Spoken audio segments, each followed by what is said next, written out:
कभी मौका मिले तो देव दीपावली किसको कहते हैं, देव दीपावली का दर्शन कभी करना।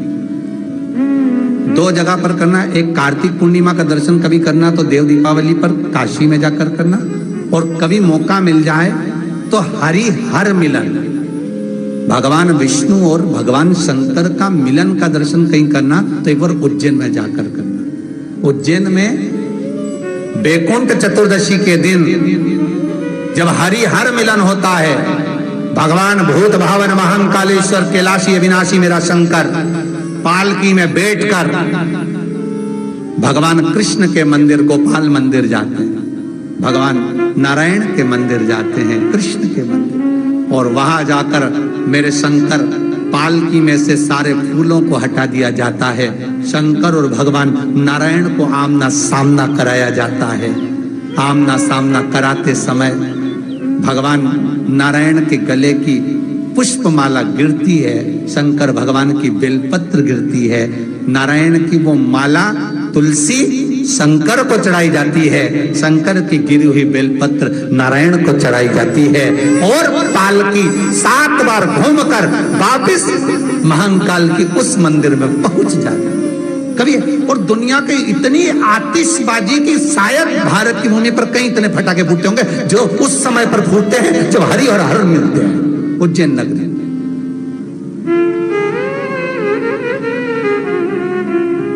जो हरि और हर का मिलन होता है वैकुंठ चतुर्दशी के दिन, कोई साधारण वैकुंठ चतुर्दशी नहीं है महाराज। फिर निवेदन करते हैं आपको, अगर आपके घर में शालिग्राम जी हैं, लड्डू गोपाल जी हैं, ठाकुर जी हैं, कृष्ण जी हैं, नारायण जी हैं, विष्णु जी हैं, जो देवता आपके यहाँ विराजमान है, और शंकर भगवान का अगर शिवलिंग है तो प्रयास करना शंकर भगवान पर आप कल वैकुंठ चतुर्दशी के दिन रात्रि को 11 बजे से लेकर रात्रि को 12 बजे तक, सुबह 4 बजे तक उनके ऊपर आप बेलपत्र ठाकुर जी को और शालिग्राम भगवान को, नारायण को बेलपत्र और भोलेनाथ जी को तुलसी का दल समर्पित करें। उस तुलसी के दल को शहद की शीशी में रख लें। जो बच्चा पढ़ने में कमजोर हो, बुद्धि से कमजोर हो, जिसका मन विद्या में नहीं लगता, खेलने में ज्यादा लगता, उसको 1 महीने तक वो बेलपत्र और तुलसी पड़ा हुआ शहद की शीशी का शहद चटाना प्रारंभ करो, उसकी बुद्धि का विकास होगा,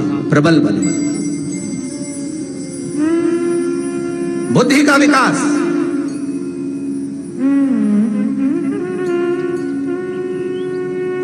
उसकी बुद्धि तीव्र होगी, पढ़ेगा, चित्तवृत्ति लगेगी, सहज नहीं। वैकुंठ चतुर्दशी, वैकुंठ चतुर्दशी हरिहर मिलन का दिन है। वैकुंठ चतुर्दशी के दिन भगवान विष्णु और भगवान शंकर इन दोनों का गुणगान गाना चाहिए, दोनों का भजन, दोनों का मंत्र जाप करना चाहिए, दोनों का।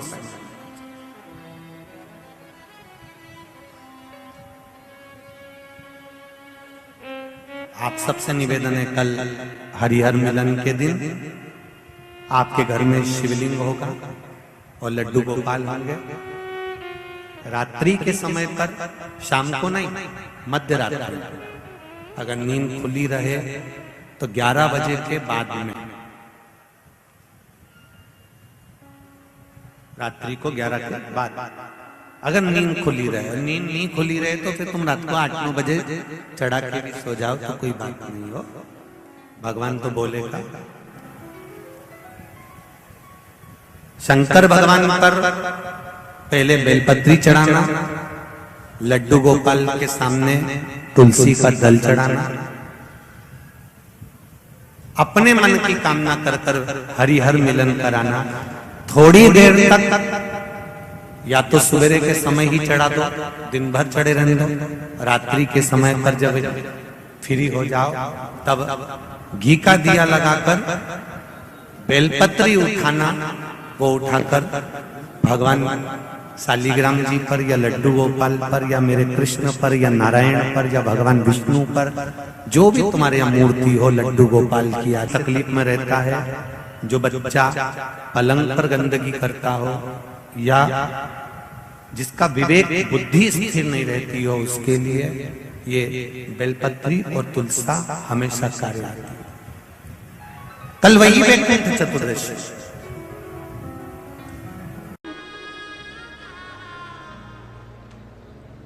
कभी प्रयास करना।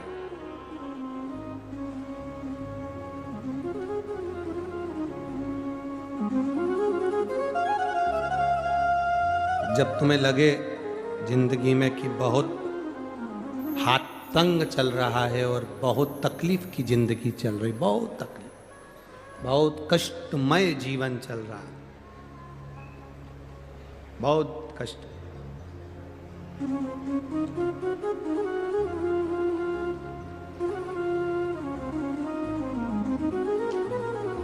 एक देव दीपावली आती है, कभी तुम लोगों ने पढ़ा? पंचांग में, कैलेंडर में उसका वर्णन आता है। पढ़ी है देव दीपावली? अरे बोलो तो जम के, पढ़ी है?